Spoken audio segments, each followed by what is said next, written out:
नमस्कार साथियों, आप सभी का स्वागत है आपके Excel NC IAS YouTube channel पे। हम लोग प्रस्तावना की बात कर रहे थे और पिछले क्लास में हमने जो टेक्स्ट है और क्या क्या ऑब्जेक्टिव्स हैं प्रस्तावना में, इसकी बात किए थे। आज हम लोग बात करेंगे कि जो डिफरेंट कीवर्ड्स हैं, जिसमें कि sovereign, socialist, secular, democratic, Republic, और मैंने क्या बताया था ऑब्जेक्टिव्स में कि the justice, liberty, equality, fraternity.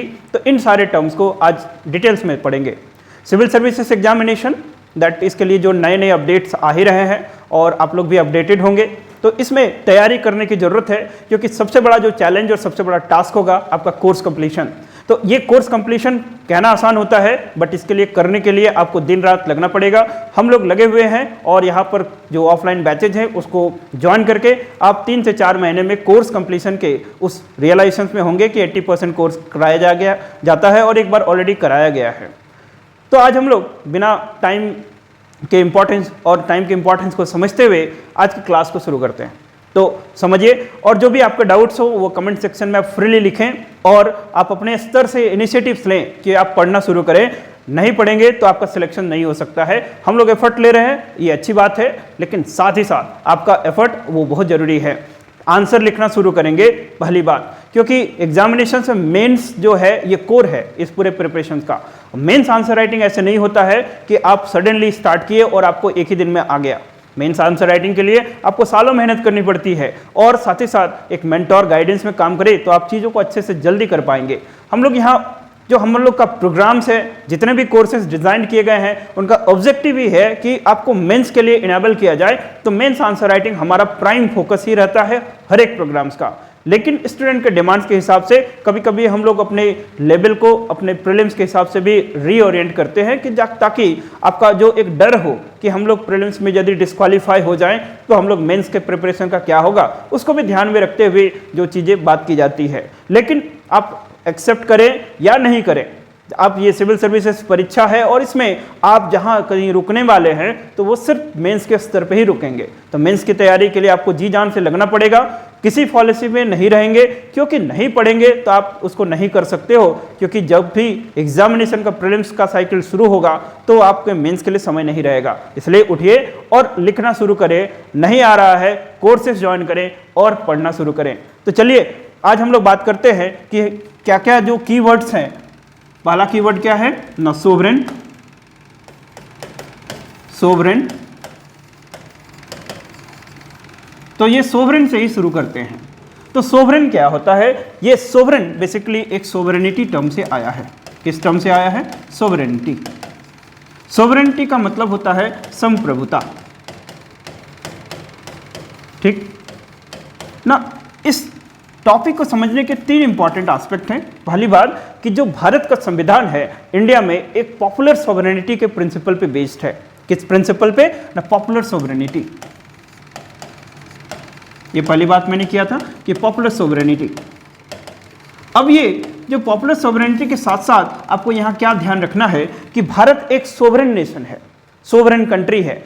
Sovereign country का मतलब क्या होता है कि none of the foreign state और the foreign actors can dictate the government of India और that India to decide their the domestic policies और how to set up their the international relation. तो मैंने 2 बात करी कि पहली बात कि दैट किस तरह से जो डोमेस्टिक पॉलिसीज हो, डोमेस्टिक पॉलिसीज और द इंटरनेशनल अफेयर्स और द इंटरनेशनल अफेयर्स ये किस तरह से डिसाइड हो, इसके लिए गवर्नमेंट ऑफ इंडिया को कोई भी डिक्टेट, कमांड या इस तरह के जो ऑब्लिगेशंस या बाइंडिंग्स नहीं कर सकता है।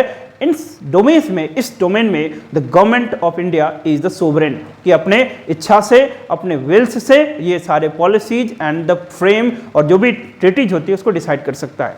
दूसरा, कभी कभी ये डिबेट उठा कि जो हम लोगों ने कि यूनाइटेड नेशंस ऑर्गेनाइजेशंस की मेंबरशिप ली, ठीक है, कॉमनवेल्थ ऑफ द नेशंस का मेंबरशिप लिया, तो क्या भारत ने अपने सोवरेनिटी के साथ कॉम्प्रोमाइज किया? क्या नहीं। इसको पॉजिटिव वे में समझना है कि जब भी भारत ने उस किसी भी मल्टीलैटरल ऑर्गेनाइजेशंस या किसी इंटरनेशनल ऑर्गेनाइजेशंस को ज्वाइन करता है तो वो फ्रीली ज्वाइन किया जाता है और उस ट्रीटी से फ्रीली बाहर भी आ सकता है। तो यहाँ दो एस्पेक्ट है कि किसी के साथ ज्वाइन करना अपने सोवरेनिटी के साथ कॉम्प्रोमाइज करने वाली बात नहीं है। समझ में आया?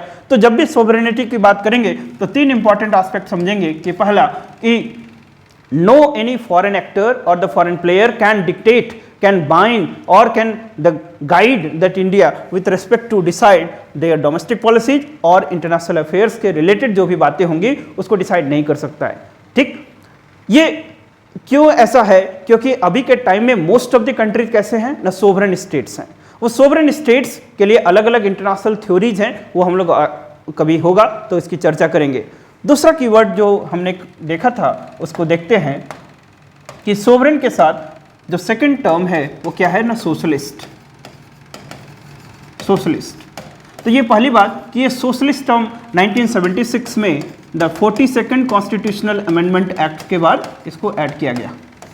ये फैक्ट है, इसको याद रखना है कि सोवरेन, मैंने क्या बताया था कि प्रीएम्बल में 3 टर्म्स हैं जिसको कि 42nd कॉन्स्टिट्यूशनल अमेंडमेंट एक्ट के बाद ऐड किया गया था। कौन कौन से ना, SSI ना, दैट इज कॉल्ड सेकुलर,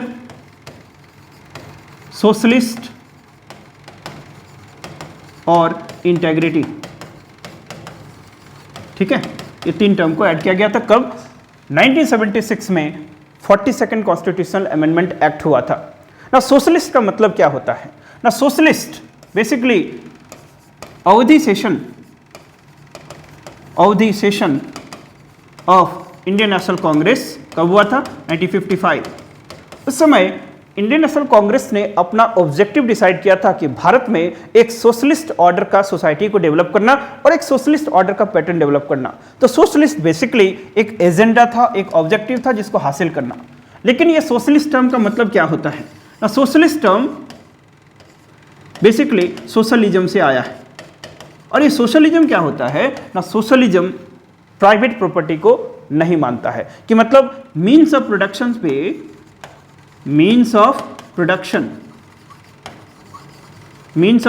पे किसका ऑनरशिप होगा ना, स्टेट ऑनरशिप। ठीक है, इसको समझने की कोशिश करेंगे कि जितने भी मीन्स ऑफ प्रोडक्शन है उस पर किसका ऑनरशिप होगा, स्टेट ऑनरशिप। क्योंकि socialism private property, the socialism market property इसको एक्सेप्ट नहीं करता है। इन सोशलिज्म में सिर्फ क्या होगा ना, पब्लिक प्रॉपर्टी। ठीक, ये ट्रू मॉडल ऑफ सोशलिज्म है, इसीलिए इसको क्या बोलते हैं ना, स्टेट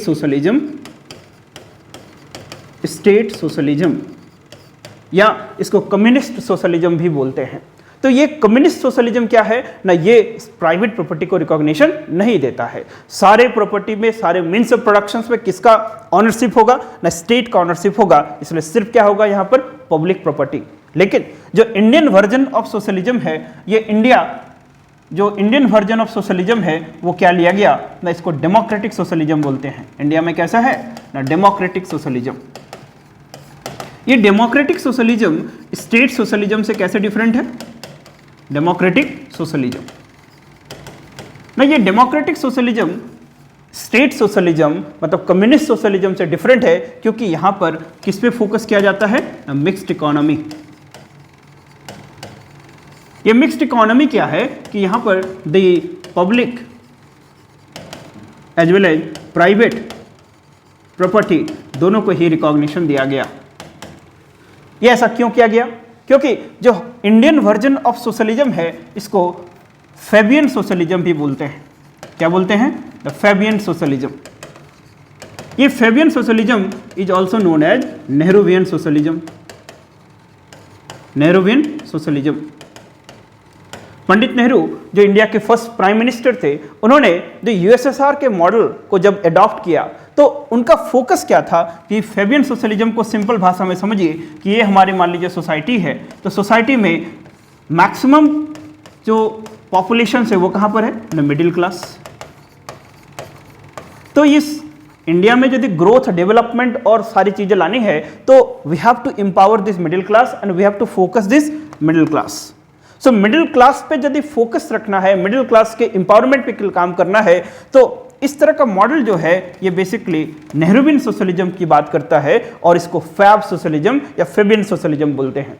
द नेहरूवियन सोशलिज्म इस चीज पे इंक्लाइन करता है कि हमारे पास द पब्लिक प्रॉपर्टी मतलब पब्लिक सेक्टर्स हो, एट द सेम टाइम हमारे पास प्राइवेट सेक्टर्स भी हो मतलब प्राइवेट प्रॉपर्टी हो, कि दोनों ही सेक्टर्स एक दूसरे के कॉम्प्लीमेंटरिटी में काम करे। Public sector main that is called guide करे और प्राइवेट सेक्टर उन एरियाज को काम करे जिसमें वो कैपेबल हो। तो इंडियन वर्जन ऑफ सोशलिज्म को क्या बोलेंगे? Democratic socialism. और डेमोक्रेटिक सोशलिज्म में मिक्स्ड इकोनॉमी को प्रमोट किया जाता है जिसमें कि पब्लिक एंड प्राइवेट प्रॉपर्टी दोनों होता है। ठीक, ये हम लोग समझे। यहाँ पर एक और कंटेक्स्ट है कि नेहरूवियन सोशलिज्म के साथ साथ इंडियन सोशलिज्म गांधीयन सोशलिज्म की ओर ऑल्सो भी इंक्लाइंड है। तो ये गांधीयन सोशलिज्म क्या है? गांधीयन सोशलिज्म, तो गांधीयन सोशलिज्म बेसिकली ना विलेज रिपब्लिक्स के फोकस करता है कि फिर उसी तरह से कि let's say this is your society, तो सोसाइटी में जो विलेज रिपब्लिक्स है this is the bottom strata of the society.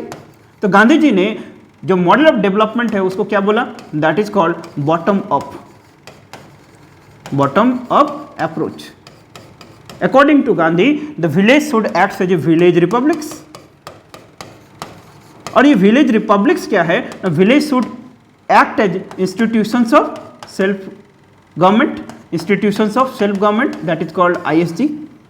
इसलिए आर्टिकल 40 जो हमारे DPSP में है ये इसी चीज की कल्पना करता है कि विलेज को इस तरह से इंपावर किया जाए तो that it will act as a institution of local self government. तो ये जो पंचायती राज इंस्टीट्यूशंस है ये गांधीयन प्रिंसिपल्स पे ही बेस्ड है, गांधीयन सोशलिस्ट आइडिया पे बेस्ड है। और गांधीयन सोशलिज्म को बेसिकली हम लोग ऐसे समझ सकते हैं, it is based on A bottom up approach which focused on the village republics. So Gandhian socialism Nehruvian socialism से थोड़ा डिफरेंट है।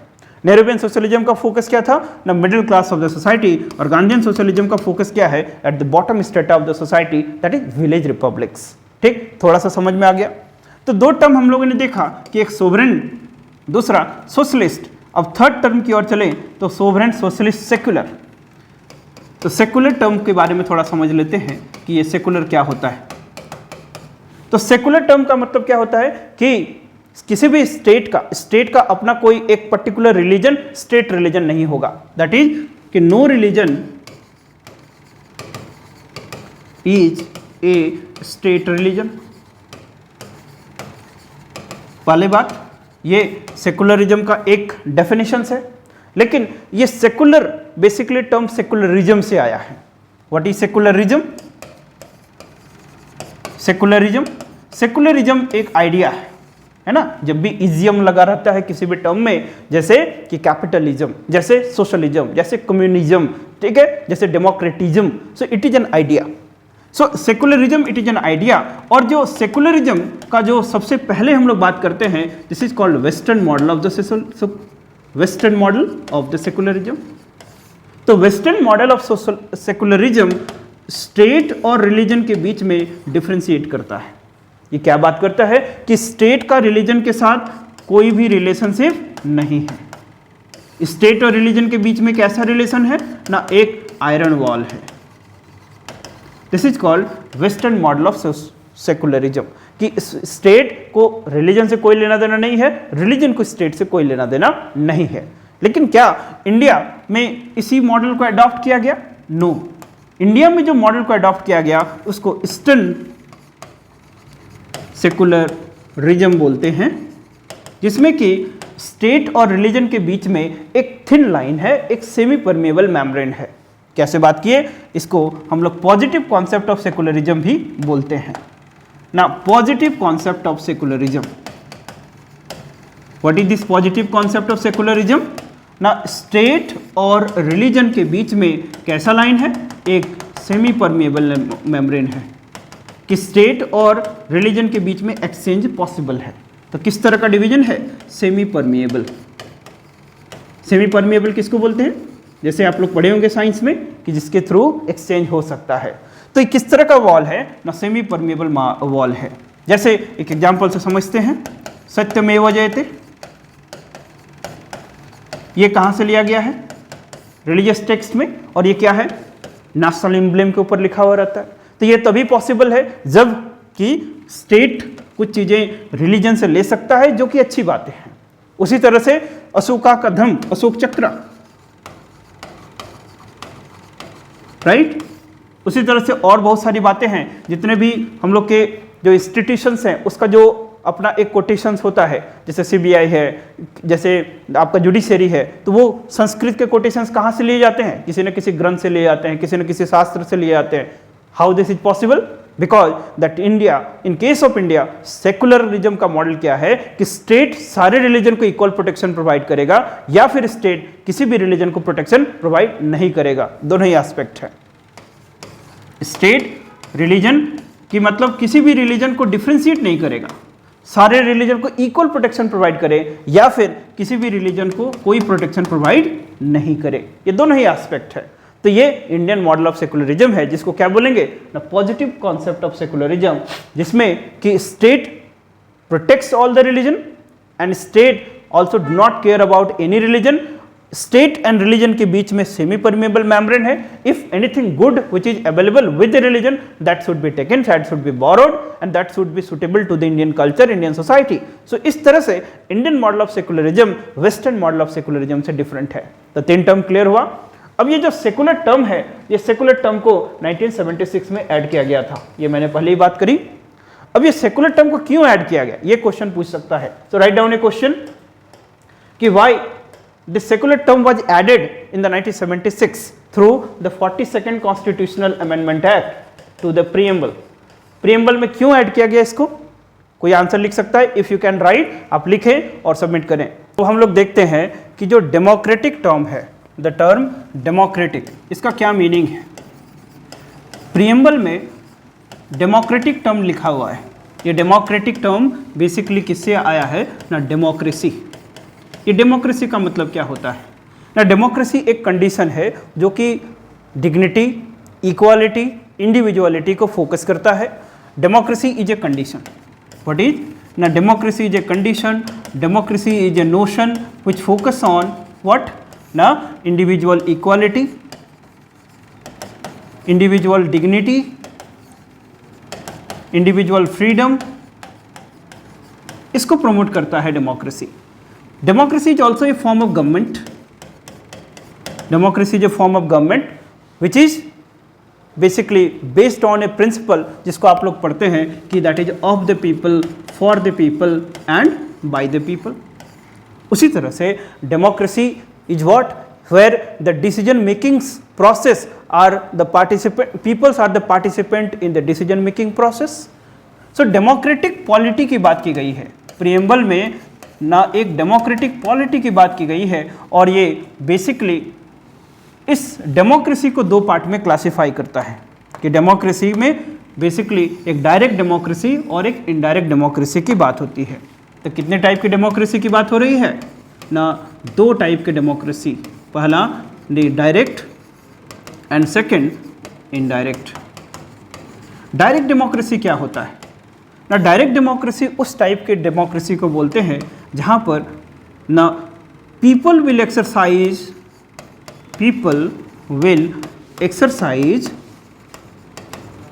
The supreme power directly, supreme power directly ना। जैसे एक एग्जांपल लेते हैं कि स्विट्जरलैंड, तो स्विट्जरलैंड में कैसा है ना, एक डायरेक्ट डेमोक्रेसी है। यहाँ पर जो पीपल है, जिसको मैंने एक प्रिंसिपल बोला था क्या ना, popular sovereignty, the peoples are the supreme master. तो यहाँ पर जो पीपल होंगे वो डायरेक्टली गवर्नमेंट को चुनने में, गवर्नमेंट को रिनाउंस करने में, गवर्नमेंट को डिसमिस करने में, कोई भी लॉज या कोई भी बिल्स बनाने में, पास कराने में, वो पीपल्स का पार्टिसिपेशन डायरेक्ट होता है, इसलिए इसको क्या बोलेंगे ना, डायरेक्ट डेमोक्रेसी। लेकिन जो इनडायरेक्ट डेमोक्रेसी है उसमें क्या होता है ना, elected representatives will exercise the supreme power. क्या लाइन लिखेंगे ना, इलेक्टेड रिप्रेजेंटेटिव्स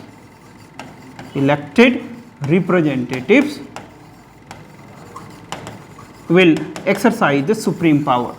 और ये इलेक्टेड रिप्रेजेंटेटिव्स क्या है, जैसे हम लोग का भारत देश किस तरह से इलेक्शन होता है, क्या सिस्टम है कि एक तरफ है पीपल ऑफ इंडिया, और ये पीपल ऑफ इंडिया अपने रिप्रेजेंटेटिव्स चुनते हैं, जैसे एमपीज हो गए, जैसे एमएलएज हो गए, और ये एमपीज एंड एमएलएज क्या बनाते हैं ना, गवर्नमेंट बनाता है, और वो गवर्नमेंट फिर पॉलिसीज या लॉज बनाता है, किसके लिए, फिर फॉर द पीपल। तो यहाँ पर जो गवर्नमेंट है, जो एमपीज और एमएलएज है, वो कैसे है, इलेक्टेड है और रिप्रेजेंटेटिव्स हैं।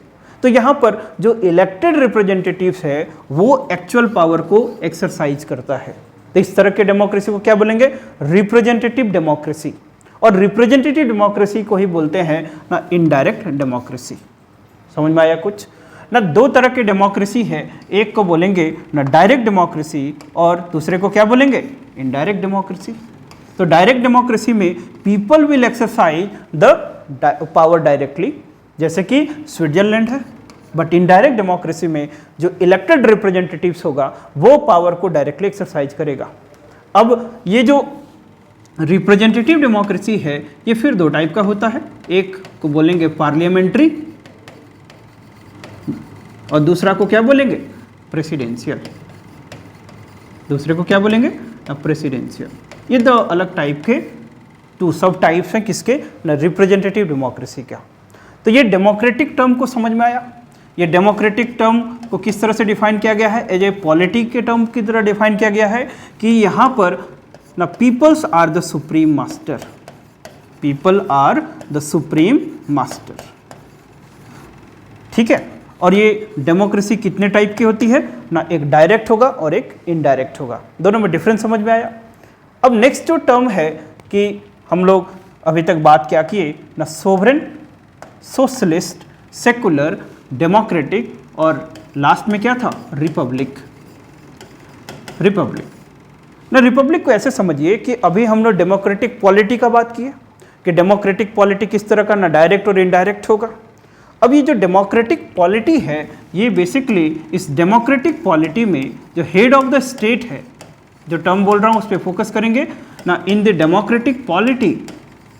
डेमोक्रेटिक पॉलिटी में क्या ना, head of the state, head of the state, head of the state या तो इलेक्टेड होगा या फिर हेरिडिटरी होगा, दो ही टाइप से हो सकता है, या तो head of the state hereditary होगा और या तो हेड ऑफ द स्टेट कैसा होगा, इलेक्टेड होगा। तो head of the state hereditary हो तो इसको बोलेंगे अपन लोग मोनार्की, राजतंत्र या राजशाही, और यदि head of the state elected हो तो इसको हम लोग बोलेंगे क्या, रिपब्लिक। इसको क्या बोलेंगे, रिपब्लिक। तो डेमोक्रेटिक पॉलिटी में हेड ऑफ द स्टेट, जैसे भारत देश है, सो इंडिया में हेड ऑफ द स्टेट को किस नाम से जानते हैं, प्रेसिडेंट ऑफ इंडिया। क्या प्रेसिडेंट ऑफ इंडिया इलेक्टेड होता है कि हेरिडिटरी होता है, इलेक्टेड, और वो इलेक्टेड हेड एक फिक्स टाइम के लिए इलेक्ट किया जाता है। जैसे इन केस ऑफ इंडिया 5 साल के लिए प्रेसिडेंट चुना जाता है, यूनाइटेड स्टेट्स में कितने सालों के लिए, 4 ईयर्स के लिए। तो in the democratic polity that if the head of the state is elected then it is called republic. Simultaneously if the head of the state is hereditary then उसको क्या बोलेंगे ना, मोनार्की। तो ये सब बातें आप लोग समझे कि हमने अभी तक ना किसकी बात की है कि नेचर ऑफ इंडियन स्टेट्स की बात की है।